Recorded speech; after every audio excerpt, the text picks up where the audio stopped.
Hey guys, welcome to Punky's World. This is Mom's Genealogy. We're going to talk exclusively about the Cox genealogy because, well, we've talked so much about Dyer and Farrington and a little bit about Mitchell, but we haven't really talked about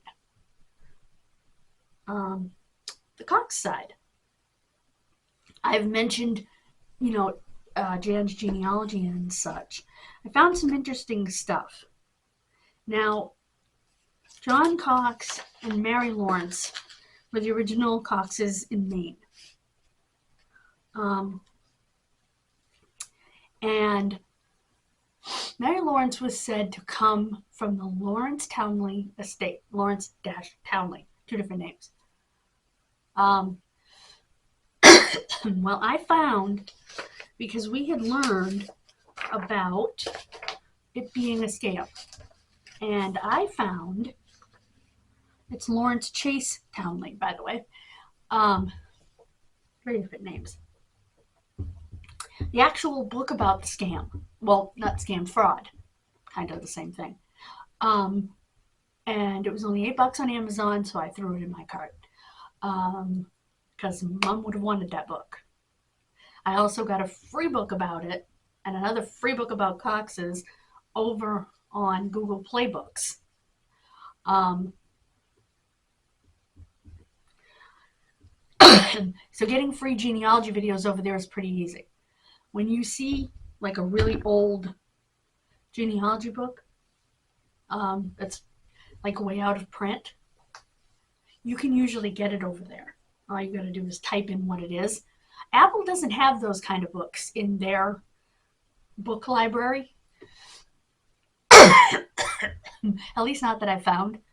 So even on my iPad, I have Google Play Books downloaded because, well, first of all, I have a lot of books in there from when I didn't have an Apple tablet. And second, you can get these types of books. And I know Mom would have wanted that book, the updated one, as well as the old one. So I'm going to order it. And I'm excited. And I'll share it with you guys when it comes in. For sure. So this is kind of giving an overview of, what the Lawrence Chase Townley estate.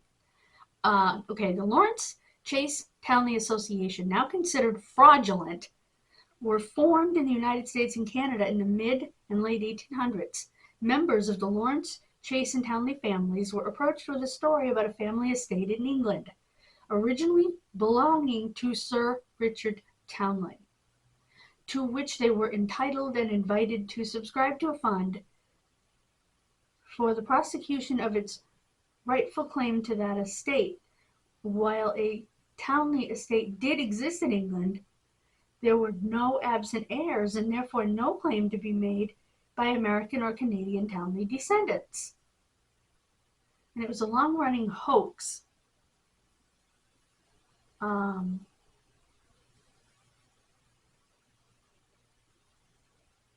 Richard Townley did, in fact, own vast estates.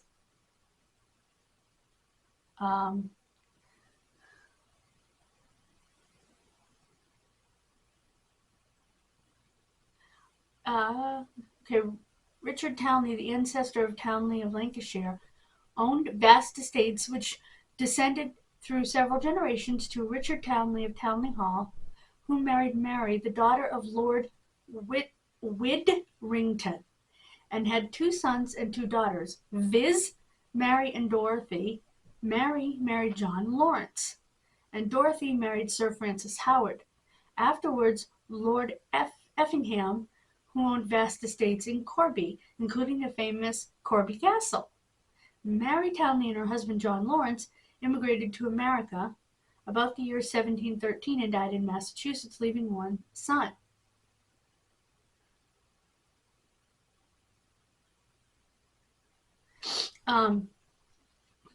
And then the brother's wife died and left the estate to Mary Townley, Mary Lawrence Townley in Massachusetts. Okay, that is where my family actually comes from. That's where Mom's family actually comes from. It's got to be Mary Townley Lawrence. It's got to be her daughter.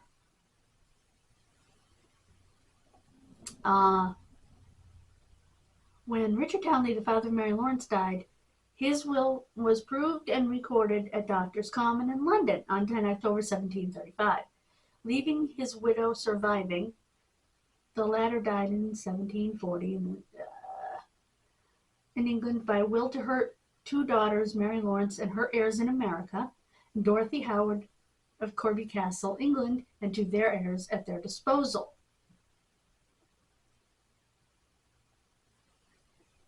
When Dorothy died, again, she willed it to Mary in America and to her heirs forever. For want of an heir in the name of Mary Townley Lawrence, were administered by the government of England, and all the landed estates were held and rented by the government, and the rents as well as money, jewels, and plate of Mary Whittington Townley and Dorothy Howard were deposited in the Bank of England, drawing interest at 3% a year on the money deposited. It was this fortune, sitting in the Bank of England for over a century, that drew the attention of covetous impostors. And I want to thank Michael Brown Rare Books for this information, by the way. Let's see.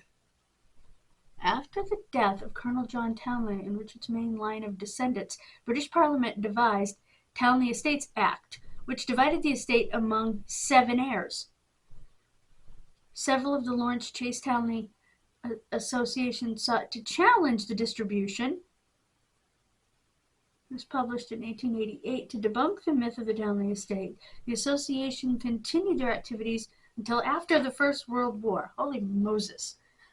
Okay. And they have a collection of all this stuff. And the rest of this just tells you what the collection is. That is so fascinating to me. Because we'd always known that she was a part of this thing. We didn't know until we started our research, actually way after that. Oh, I'll just throw this under here. That it was actually fraudulent. Probably most of the people who joined this thing didn't know it was fraudulent, that it had already been distributed among 7 heirs. Now, I don't know whether my great, I don't even know. Let me grab the book real quick, and I'll be, no, actually, I don't even need to do that. Let me grab the tablet, which is over here, and actually, I don't even need to do that. Jeez, guys, I keep moving. I can go right here to my genealogy and tell you what great-grandmother she was.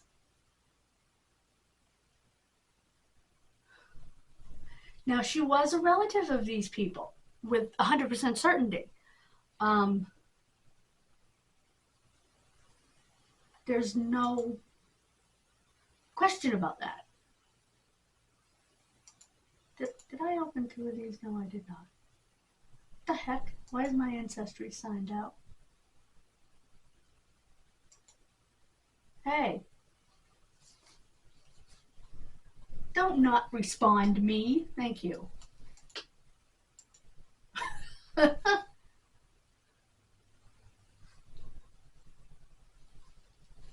Okay.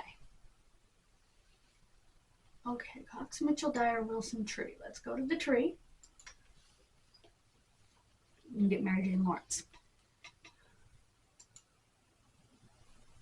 Tree search. Oops.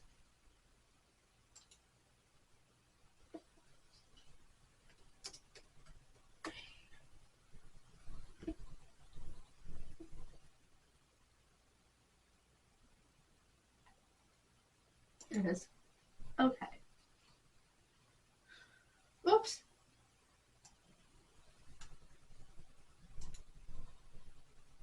profile. Okay. Her parents, okay, she's my 4th great grandmother. Her parents were Amos and Hannah. Go back. His father was David.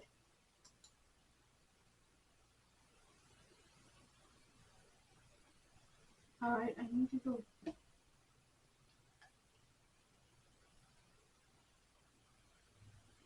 back.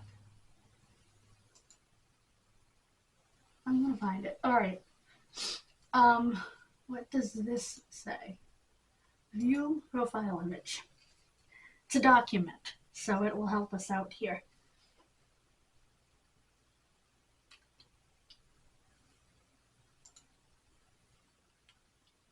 Okay, the plus signs. Alright, 4th generation, William Charles, Georgia. Alright, where is it? John, child of... Lawrence. Okay, Amos. Yeah, married Hannah, we know that.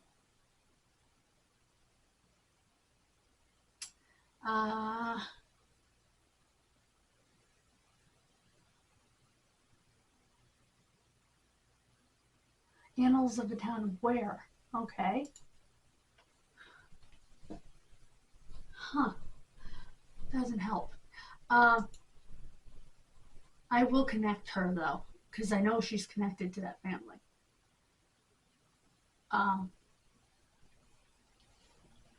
With certainty.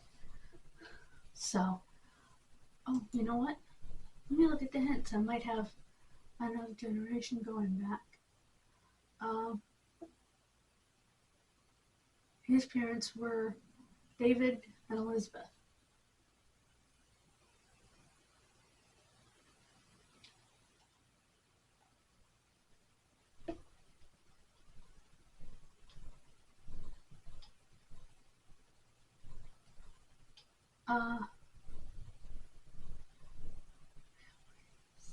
I'm trying to figure out.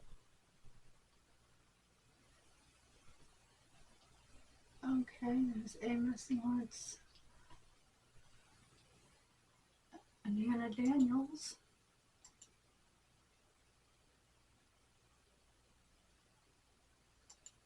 Why did they put his mother as his... Oh, okay, I see why. Because that's not his mother. Okay, David is his dad. David lived in Wrentham. He was born in Wrentham. Okay, so when did these people, this line of the family, come to the U.S.?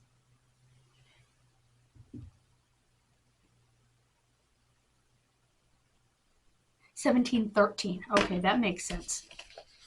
And he was born here in 1710.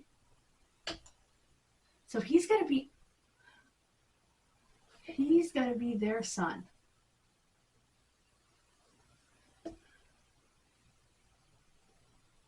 No, his father's name is David.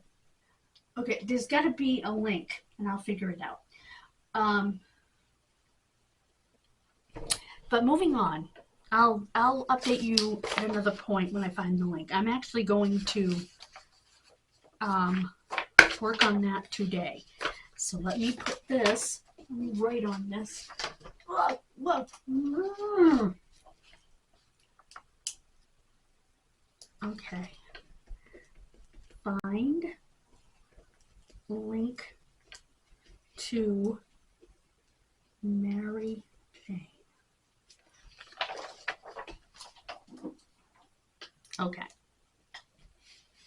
Now, I found something called Select Surnames website, and it sort of explained the Cox name a little bit. And it started out with the male bird, the male chicken, which can be called, it's called a rooster, but it can also be called a cock. That's where in England they get the term spatchcock to dispatch the cock, kill the rooster.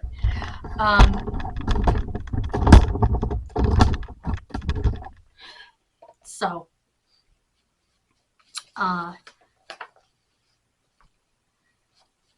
And it was a nickname to describe the natural pertness of boys, like the habits of a strutting rooster, you know. Cock of the walk is another common phrasing that would be used to describe a boy that's kind of, and a young man that's kind of, you know, they'd say he's the cock of the walk, you know.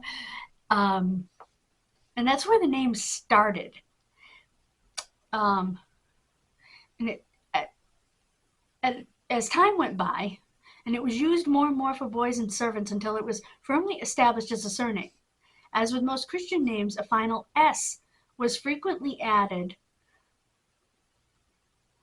and quite often this was combined with a CK, or spelled with an X, and spelled with an X. And the word was sometimes attached to the Christian name, such as Hancock or Wilcox. Spellings such as C-O-C-K, C-O-C-K-E continued, but the C-O-X spelling of the surname had begun to establish itself by the 15th century.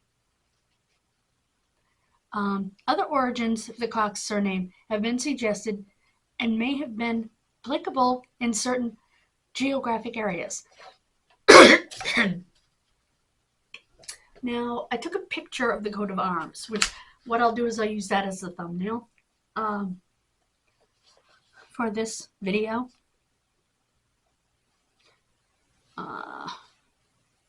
An early Cox line, this is how this was spelled, C-O-C-K-E-S, began with Walter de Chelworth in Kent. He was to have been a strutting Norman soldier in England who was nicknamed Lecoq, L-E-C-O-Q, and his children Little Cox. However, Cox-like surnames, C-O-X-like surnames, initially were more to be found further west in England, in the southern country, in Wiltshire, Dorset, and Somerset, and in the middle of the country, in Warwickshire and Oxfordshire. The Cox name was concentrated later around Wiltshire and Dorset, and around Oxfordshire and Berkshire.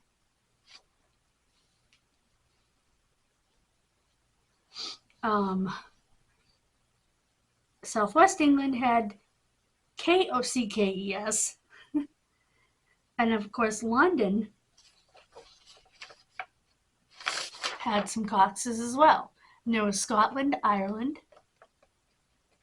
The early Cox spelling in America could be C-O-C-K-E or C-O-X-E. They were in Pennsylvania, in the South, in Canada. There was some in Australia. Now, in the United States, there were some in the South. There were some in Pennsylvania, which I'm pretty sure we're connected to. I'm pretty sure I have that connection. And in New England, Massachusetts, Maine, New Hampshire.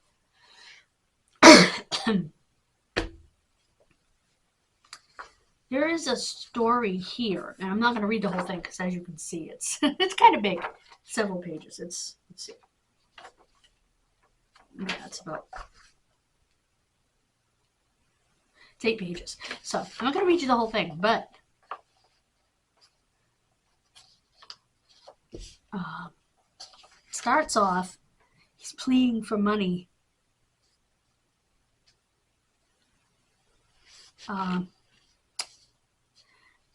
He ran Chain of Ponds, Maine, which, if you're familiar with Kid Missing, you know you've heard of that town because it's where Martin Newton disappeared. Anyway, it says, if everyone who has fished or picnicked or hunted at Chain of Ponds, including many of my friends and relatives who partook of my wife's hospitality when we lived there, would give $1 toward a new dam or repairs to the old one at the foot of the lake, it would restore the beauty of this lake and help restore the fishing we had there at one time. Okay, so he must own the dam at Chain of Ponds. His first recollection of that site was 1911 when he was 11. So this dude was born in 1900. Now this is Vertner Cox. So this is, hold on, I'll tell you exactly what he is to me. That's why I love this. Vertner, whoops.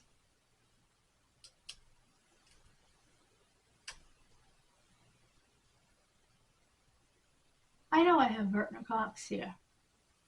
What the hell? How am I spelling it? I gotta be Vertner.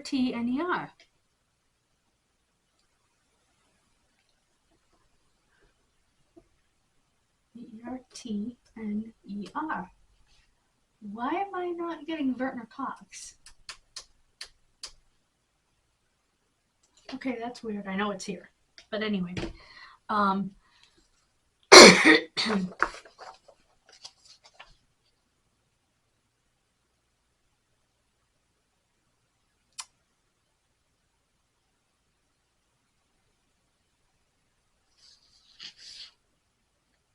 This was sent to Jan by a family member.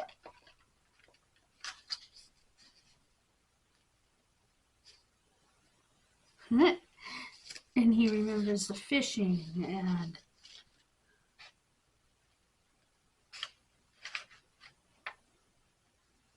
let's see. I can't recall whether they had telephones in there at the time, but they probably did. I do know a telephone line ran from Eustis to Snow Mountain through the woods, hanging on trees. Somebody fell on it. This was fire protection. Two winters were enough for Father, and we moved out to Eustis to take up where he left off. 4 different families had a turn before my wife and I undertook this venture in 1921. I guess when they went back to Chain of Ponds.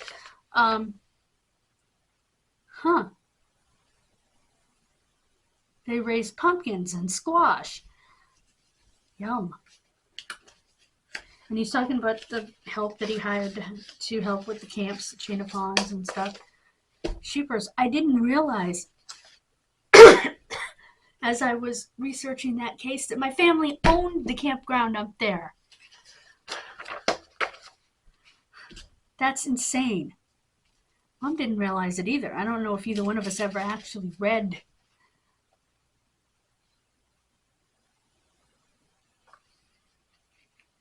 What the heck? Wait a minute. Arthur was still with me. We set up our table in the shop where we had a good fire and let our water in here to scald the bristles off him.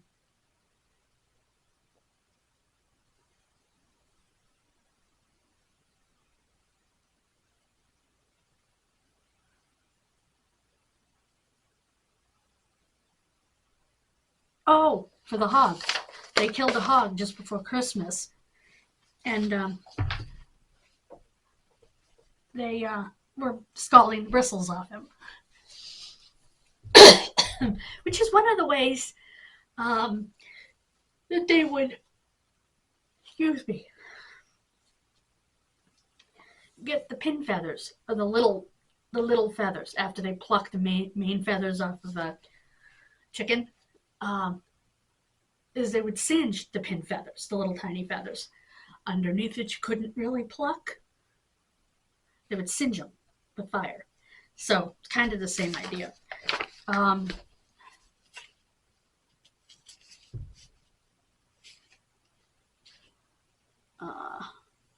This is close to Canada, so they had people from Canada.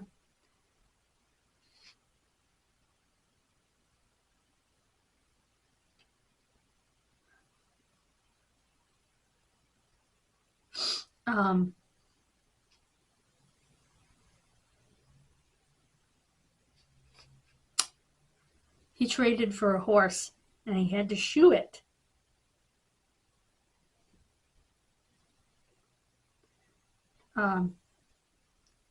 She was a young mare, tough, which he needed, that she was also a kicker. She had been standing in the barn for 2 to 3 weeks when he traded for her, and was feeling her out some. But I considered myself tough also, so I proceeded to throw the harness on her and she proceeded to kick it off. And this went on for about 2 hours, but I finally won out. Got her hitched to the sled with the other horses and drove home. The snow was deep, the sled loaded, but she proved to be a good worker. These are just some of his stories growing up, and as a young man.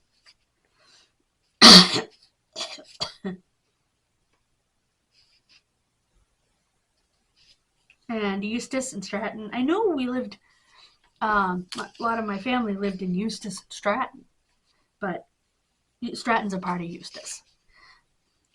But I had absolutely no idea about Chain of Ponds.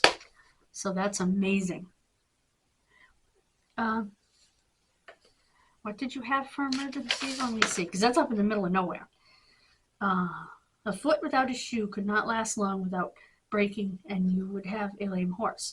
If you ran out of spare shoes, you could wrap the foot in burlap bags, which you usually had along for emergencies. Oh. Because they had to use horses.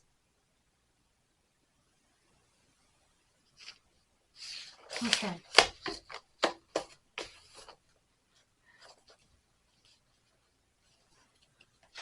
They had too much snow, but the ice was safe to travel on back then.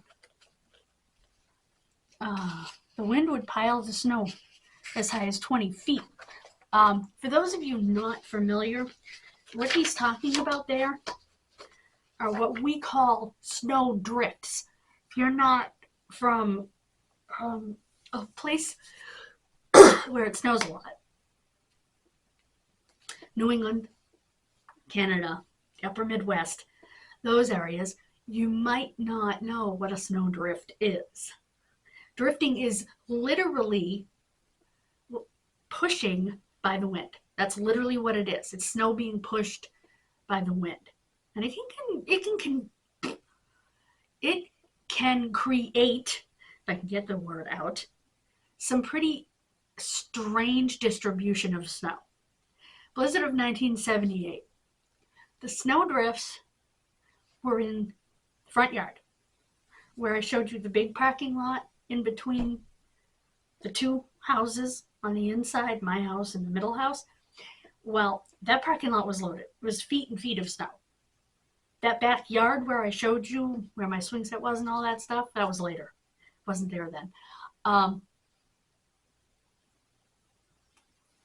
was I going to say? Didn't have any snow at all because of the way it drifted. The house blocked it from drifting over there. So, yeah, it can create some interesting and less than convenient issues. They had a tragedy one fall. Bud was 3 years old. The same fall our daughter Dorothy was born. In fact, just a short while before.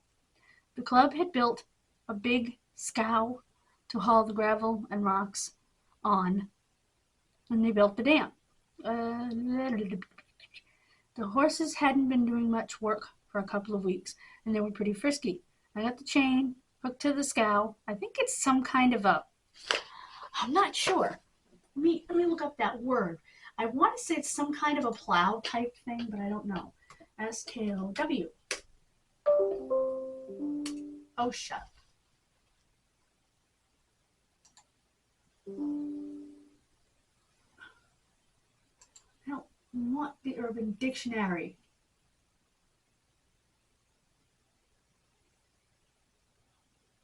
Oh, a flat-bottomed boat. Okay, it's a flat-bottomed boat.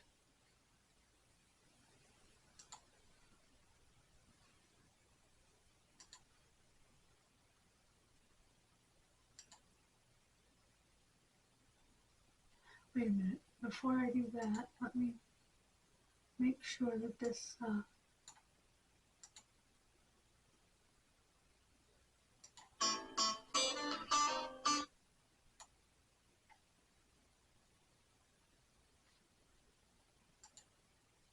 what's going on here? What the heck happened to my remove? kidding me?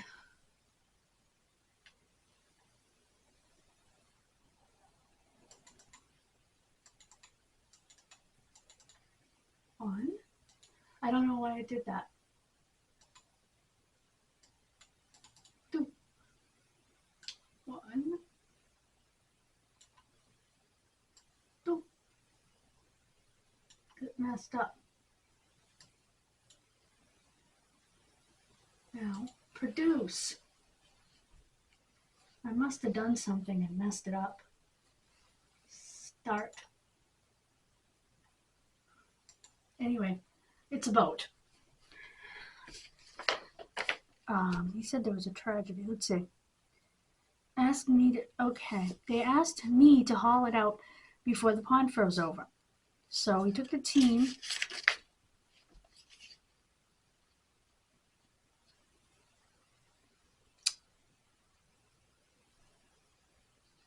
Bud was playing in the yard by the house right in their path. He must have become frightened or something, and he lit out for the house, but he didn't make it. They ran over him. Trees and even are flying, knocked him down, and there he laid. My wife witnessed all this and called the doctor, the nearest one being Stratton, 24 long, hard miles away. But with 3 different types of transportation and help from friends at Eustis and our good friend Fred at the camp with a motorboat, he was there in 1.5 hours. And I think that was the longest 1.5 hours that my wife and I ever went through. But Bud had a concussion at the base of his skull, but came through okay. Wow. Ouch. He bought an old Model T that year. Only it had been built over and they used bicycle chains and wow. Huh.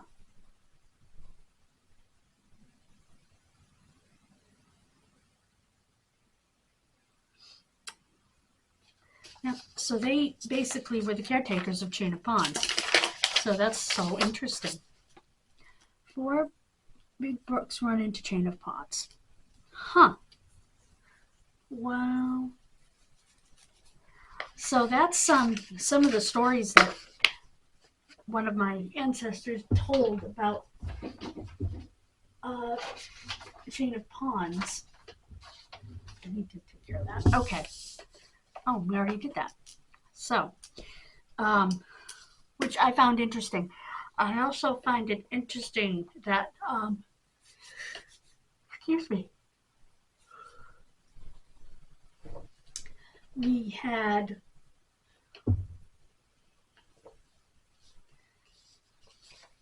I enjoy reading about the incidents and things that occurred. I couldn't find it, but in Jan's genealogy, which I will grab, because I'm going to put that back in. Hold on 1 second. So literally take me a second because it's right here. And I dropped my remote on the floor. No. No, no, no, no, no, no, no, no, no.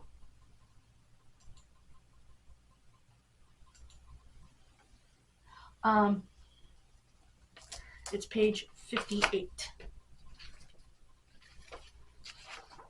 54? Hold on. 51. I'll get it right.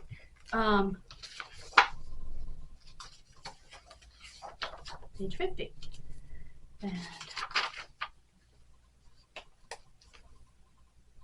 no, that says page 60. Yeah, page 50 to 60.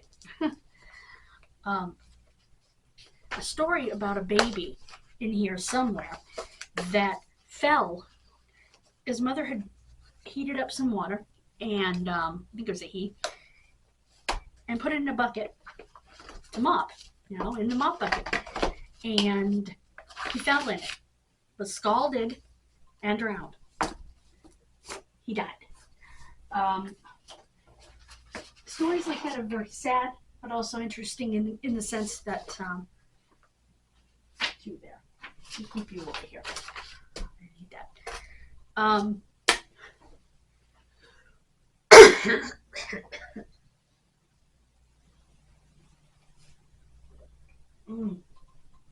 That's perfect.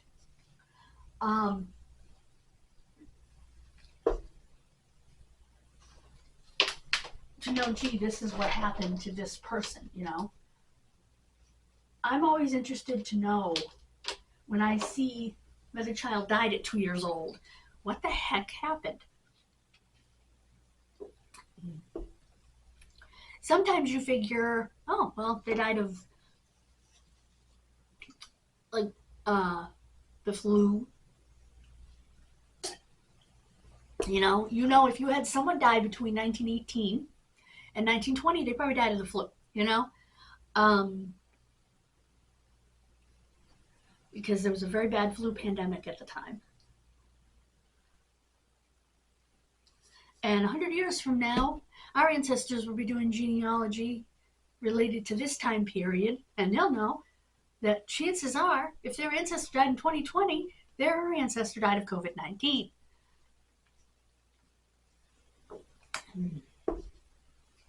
Not always, but yeah.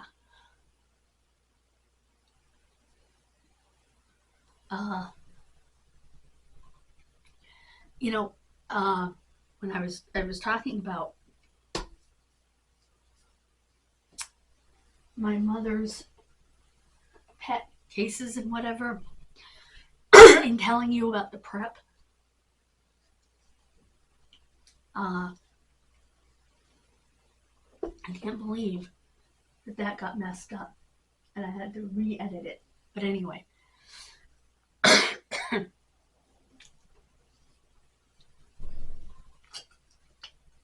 was I gonna say? I couldn't believe that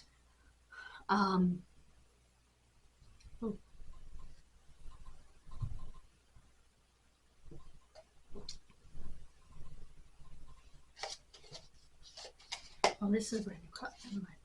I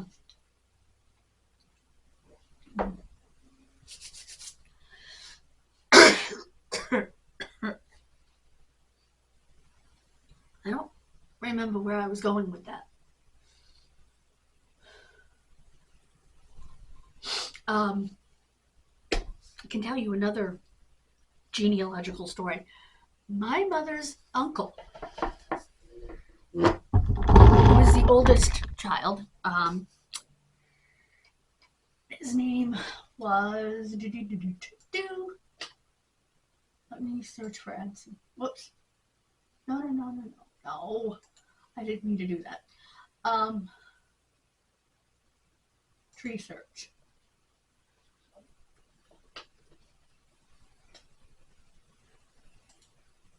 No. Oops. That's Uncle Junior.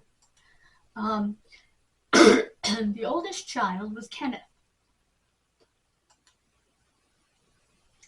And Kenneth died from, it said potmain, which would be, according to our doctor, ptomaine.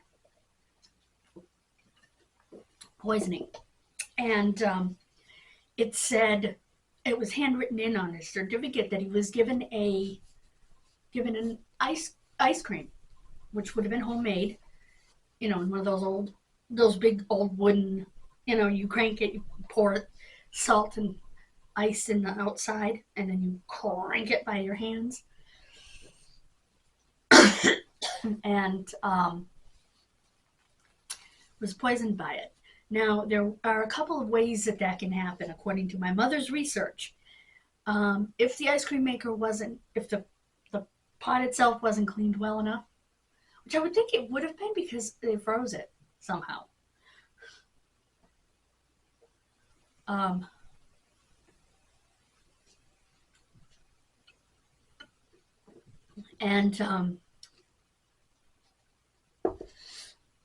if you think you dry it before you froze it and everything.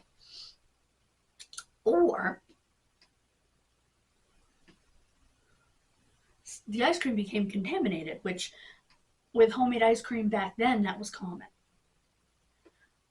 Unfortunately, according to my mother's research. And our doctor, now retired, told us that he said they wouldn't have wanted the parents to feel like, oh my God, we killed our child. So that is why it's been passed down in the family that he died of,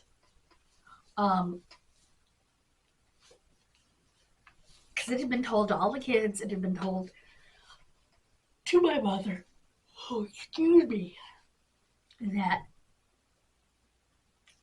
he died of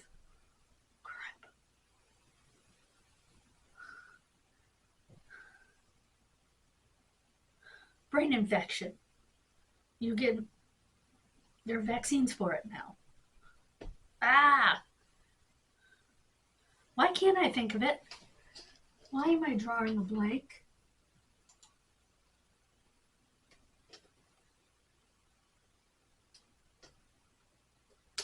I'm gonna know it as soon as I see it.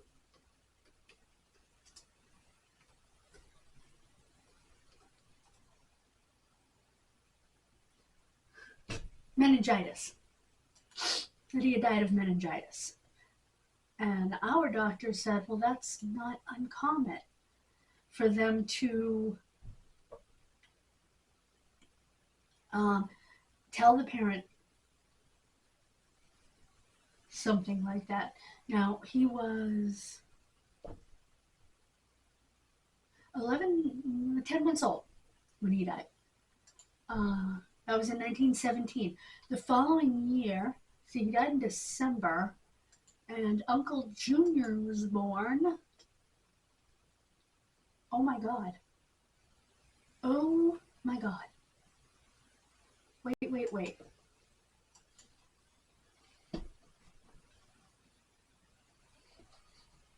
OMG.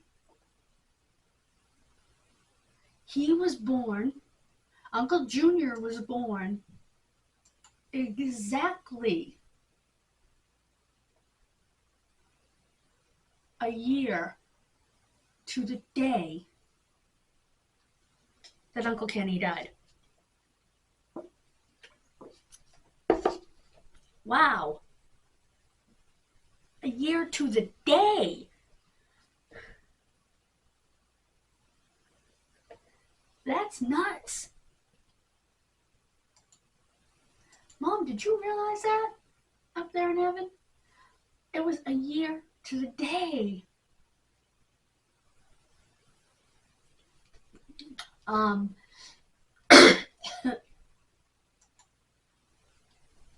Then there was Uncle Frank.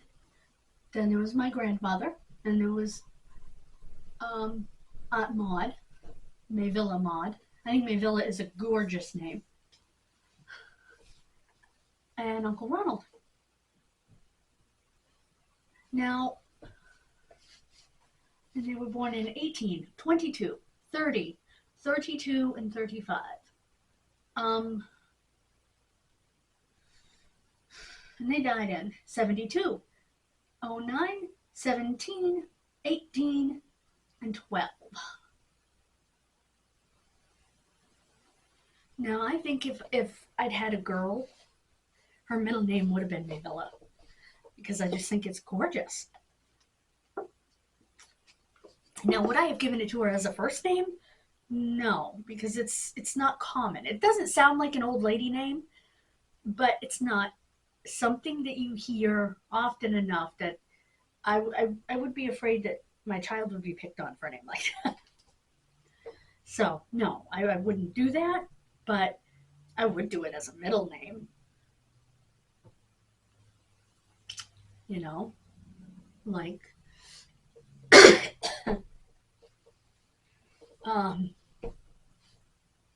I think a good first name for that would be April Mayvilla. Something like that. But I would definitely use that as a middle name. And its name has been in my family. My great great great grandmother's name was Mayvilla, which would be Auntie Maud's grandmother. So it'd be my, yeah, they're my great. Wait, let me see. Okay. Okay. Okay, this is my great grandfather. So Eugene's my great great grandfather. So yeah, she would be my great great grandmother. And she was a Mitchell. And interestingly, thanks to my uncle, we know that my natural grandfather and my grandmother were 8th cousins, which means they barely share a drop of DNA.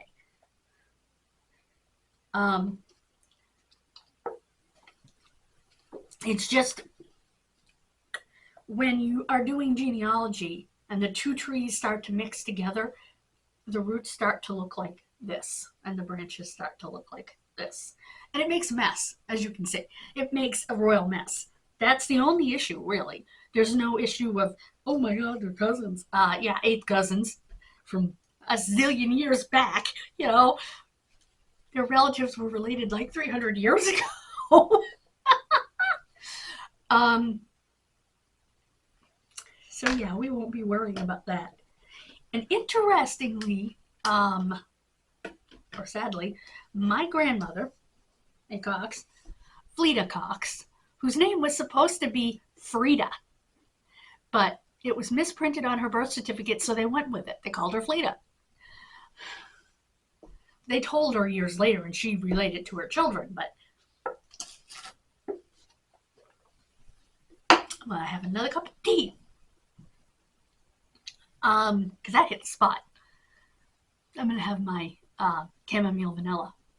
That's going to be my favorite, I think. The Bigelow chamomile vanilla and honey. Anyway, my grandmother had a baby out of wedlock. My great-grandfather forced her to give it up. We found that baby as a 60-something-year-old woman about 5 years before my grandmother died. I can't remember. Did we find her before Dad? Yeah, we had to have. Because my grandmother died 6 months after my father. So yes, we found her before my father died.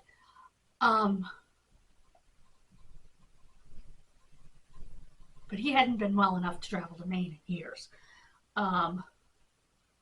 We had been to Maine twice before he died. Because we went with Carrie and Al, but he couldn't drive up there anymore. He couldn't even drive at night. So eventually we had to hide the keys, which was a fight one day. Where are my keys, Dad? What part of you would not make it back home? Do you not understand? Oh, you don't understand any of that. But anyway, you know, if I let you have your kids. So, yeah, that would not have been good. But Mom said show them to him. Because once you rehide them, he'll forget where they are anyway. Okay. Because I just want to see my keys. Oh, Dad.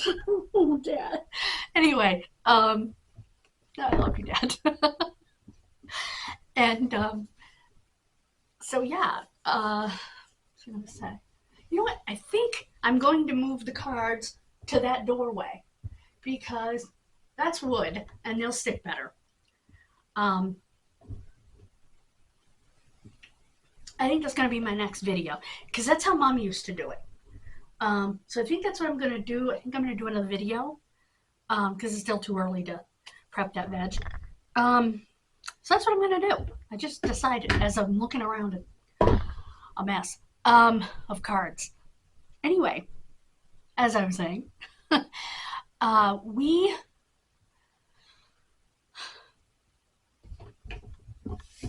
was talking about Daddy's keys, but we found my great aunt. No, my aunt. She would be my aunt. Duh. And we put her in contact with her mother. Well, first we got her adoption information, because as long as you were born before 1953, your adoption information in Maine you can get. So as the birth family, we were able to obtain it. Well, the day came in the mail. We looked at it, and we realized right away she was adopted by a family member. My grandmother always thought her aunt was going to be adopting her daughter. And wasn't so sure she hadn't. So we knew that a family member quite honestly could have done it. And sure enough, it was a Dyer. It was actually someone from my great-grandmother's side of the family. Some cousin. We did connect him up, but and his wife that adopted her. So it was adoption done in the family. And I have my grandmother's signature and the whole bit. I have that paperwork. I can't lay hands on it at this moment. I believe it's in one of these books behind me here. You can see these books behind me. It's in one of them. I gotta put Jan's book back over there. We can do that. Slide that forward. Turn. Actually, I'm gonna put this in here because it goes with this. And I'm gonna put the Lawrence Townley Estate thing in here, after also, because that also goes with it. What am I missing over here? Oh, I know what I'm missing. That right there, which I need. That's my kid missing folder, which is so organized. Because I did not want to lose this month's, January's work. That's a lot of wasted ink when you lose your work. Because I prefer to print. A lot of people will write their script, and I used to write a lot of it. But I don't know if I've gotten lazy, or if the fact that I can't read my own writing. So that becomes a problem. But I have to go and highlight specific things I want to touch on, and I have to make sure I have phone numbers for the relevant law enforcement agencies for each case. Last month, I got caught with my pants down. I didn't have phone numbers on half the cases, and that's not acceptable to me. A lot of them don't give phone numbers. It's not acceptable to me. I should have phone numbers unless the case is ancient and nobody's doing it. At any rate,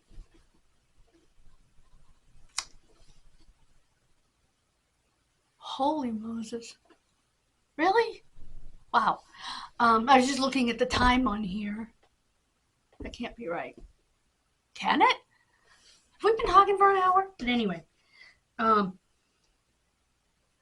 So we discovered she was adopted by a family member, which we knew in a way, because my grandmother thought her aunt was going to be, and that may have been the original plan. And then her aunt backed out, so they found this cousin on my great-grandmother, Hazel Dyer Cox's side. And him and his wife adopted her. They had a son, but they couldn't have any more children because the wife had a bad heart.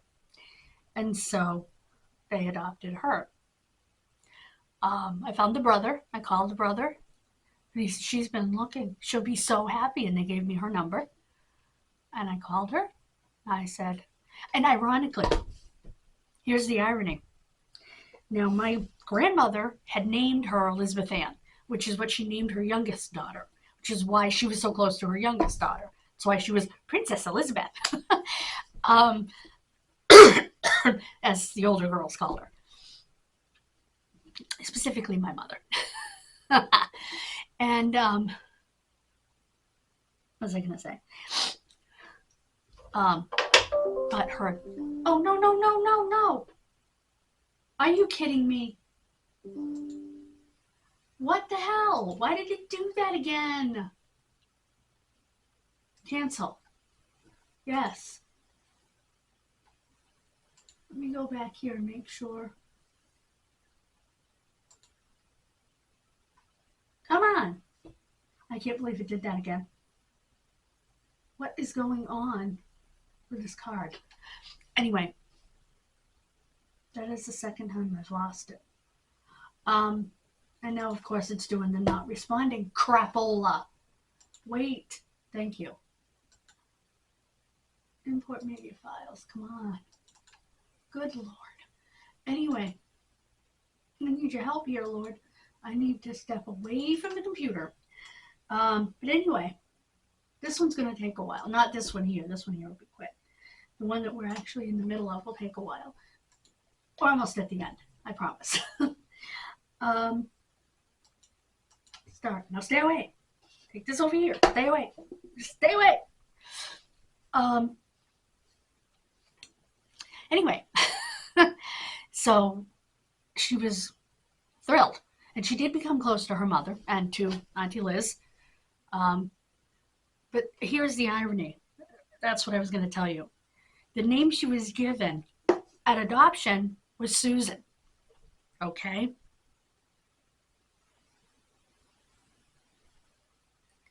My sister was also adopted. And the name that my father's first wife had given her was Susan. As a matter of fact, her adoptive family kept her first name, Susan. So my mother and I both had adopted sisters named Susan. Weird. Anyway. But hey, both my mother and my father had sisters named Barbara. So my father had a sister and an aunt named Florence. And no, his sister was not named after his aunt. My grandmother didn't even know his aunt when she had his sister. Because she didn't even belong to my grandfather. None of the three girls did. So, that was my grandfather's sister. That was Florence. So, yeah.